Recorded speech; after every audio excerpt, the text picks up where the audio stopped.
Hello दोस्तों, मैं engineer सक्षम स्वागत करता हूं आपका गुरुकुल ई स्कूल पर, जिस पे हम पढ़ा रहे हैं आपको सेंटर ऑफ ग्रेविटी यानी द्रव्यमान बिंदु, या जिसको हम कहते हैं गुरुत्वाकर्षण बिंदु। द्रव्यमान बिंदु कहते हैं हम सेंटर ऑफ मास, और इसको हम कहते हैं गुरुत्वाकर्षण बिंदु।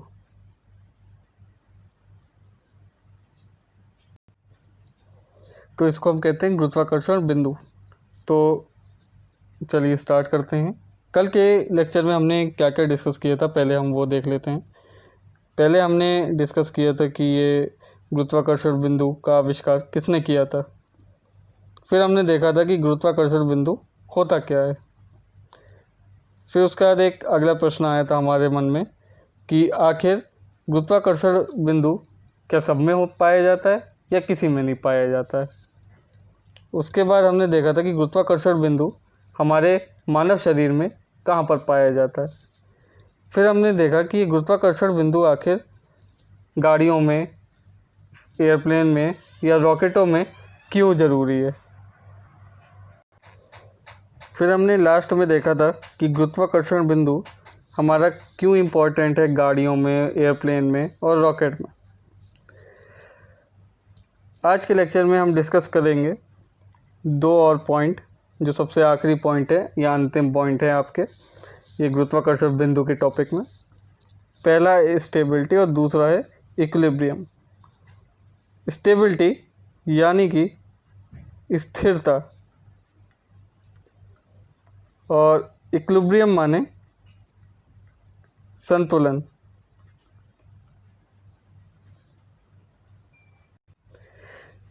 तो आज के लेक्चर में हम ये दो पॉइंट देखेंगे। सबसे पहले देखेंगे कि स्थिरता क्या होती है, और फिर उसका देखेंगे कि हम संतुलन क्या होता है। तो सबसे पहले देखते हैं स्थिरता के बारे में। यहाँ पे मैंने लिखा है, if an object is tilted it will topple over if a vertical from its centre of gravity falls outside its base. यानी कि अगर ये एक सरफेस मान लें और लेट सपोज ये एक ऑब्जेक्ट मान लें, और ये इसका let suppose centre of gravity है। ऑब्जेक्ट ये टिल्टे भी है, मतलब कि ये जो आपका द्रव्य है या जो ये आपकी वस्तु है वो थोड़ी सी तिरछी रखी हुई है। अगर इसको हम तिरछा कर देते हैं तो इसकी सेंटर ऑफ ग्रेविटी इसके बेस के बाहर लाई करेगी, यानी कि इसका जो गुरुत्वाकर्षण बिंदु है वो इसके जो तल है तल से बाहर लाई करेगा। तो जो इसके जब इसके तल से बाहर लाई करेगा तो ये वस्तु क्या है, गिर जाएगी। तो बेसिकली स्थिरता का मेन मतलब यही होता है। स्थिरता मैं आपको ये एक डायग्राम की मदद से समझाता हूँ।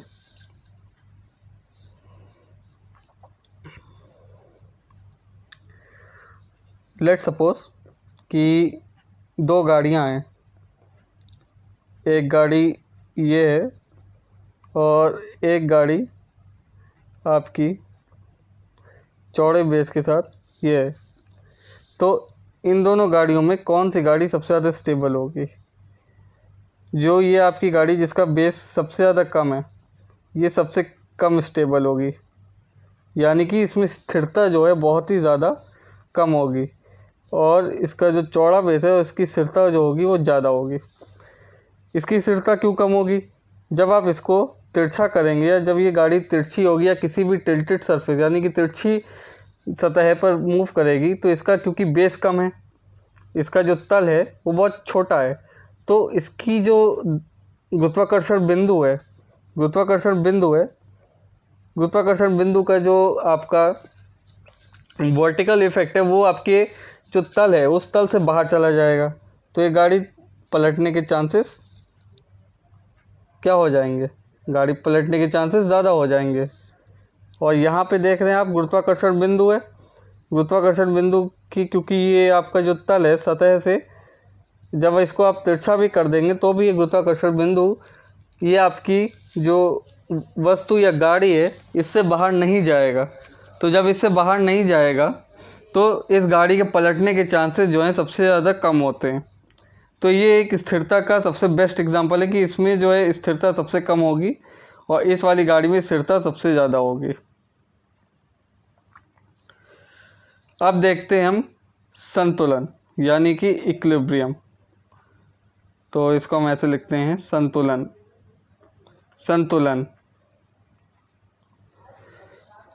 फिर उसके बाद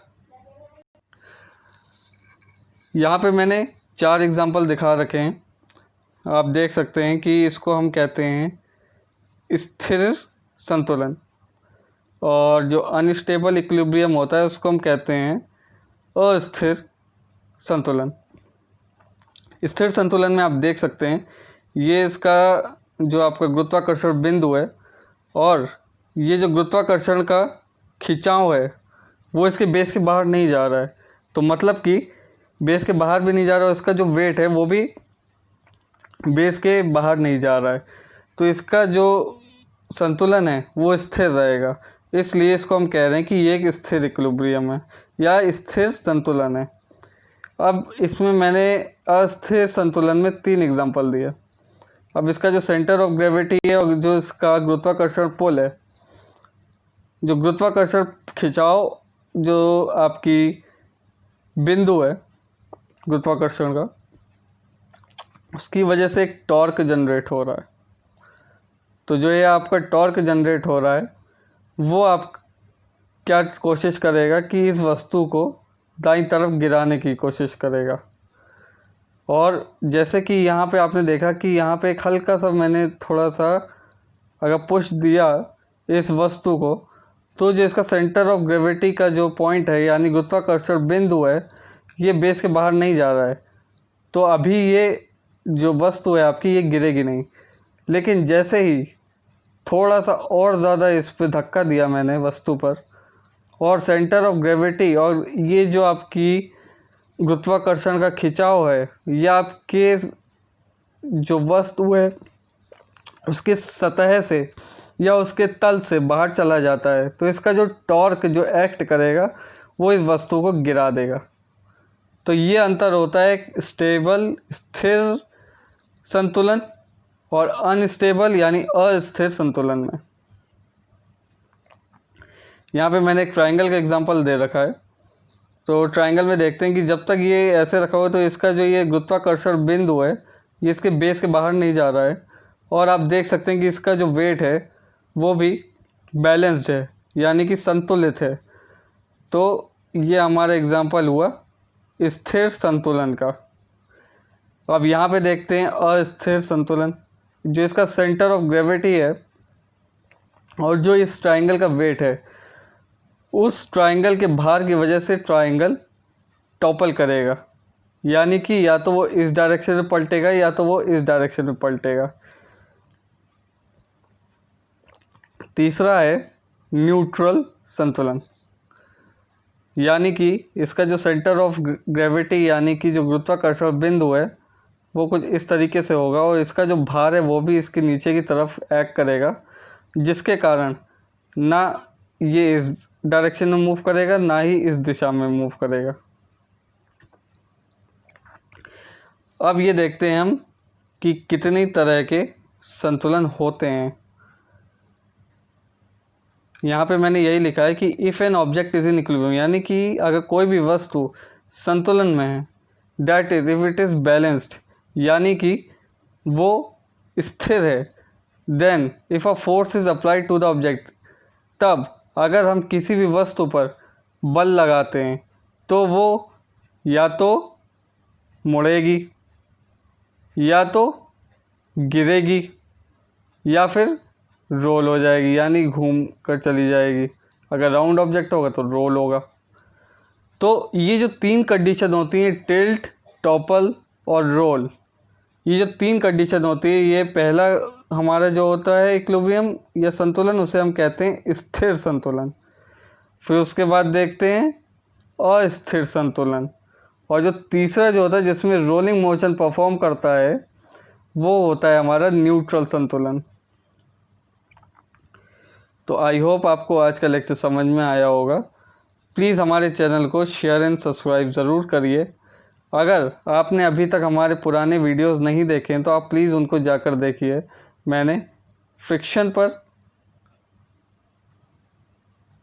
सेंटर ऑफ ग्रेविटी पर और बेसिक्स ऑफ कंप्यूटर पर, इन 3 चीज़ों पर मैंने अपने वीडियो देखे हैं। अगर आपने अभी तक नहीं देखे तो प्लीज़ आप उनको जाकर ज़रूर देखिए। अगर आपने मेरे इस लेक्चर्स का पार्ट 1 नहीं देखा तो प्लीज़ आप उसको भी जाके ज़रूर देखिए। अगर आपको कोई भी दिक्कत आती है तो प्लीज़ आप मेरे से कमेंट सेक्शन में पूछिए। आपके जितने डाउट्स होंगे हमें सॉल्व करने में उतना मज़ा आएगा। और हमारे वीडियो के राइट हैंड साइड में सब्सक्राइब का बटन है, तो प्लीज़ आप उसको हिट करिए और सब्सक्राइब करिए। सब्सक्राइब के जस्ट बगल में एक बेल आइकन है, तो प्लीज़ आप उसको भी हिट करिए ताकि हमारे आने वाले लेक्चर्स के लिए आपको पहले से नोटिफिकेशन मिल जाए और आपका एक भी लेक्चर छूटने ना पाए। और प्लीज़ इस वीडियो को ज़्यादा से ज़्यादा आप शेयर करें, ताकि आपके फ्रेंड्स के साथ शेयर करें और आपके फैमिली के साथ शेयर करें, ताकि जो लोग सेंटर ऑफ ग्रेविटी यानी गुरुत्वाकर्षण बिंदु, घर्षण और कंप्यूटर के बेसिक्स के बारे में जानना चाहते हैं तो वो इस बारे में जान सकें। और वीडियो के लेफ्ट हैंड साइड पर लाइक का बटन है, तो आप प्लीज़ उसको भी ज़रूर हिट करिए। तो चलिए मिलते हैं नेक्स्ट लेक्चर में। आज के लिए इतना ही। धन्यवाद।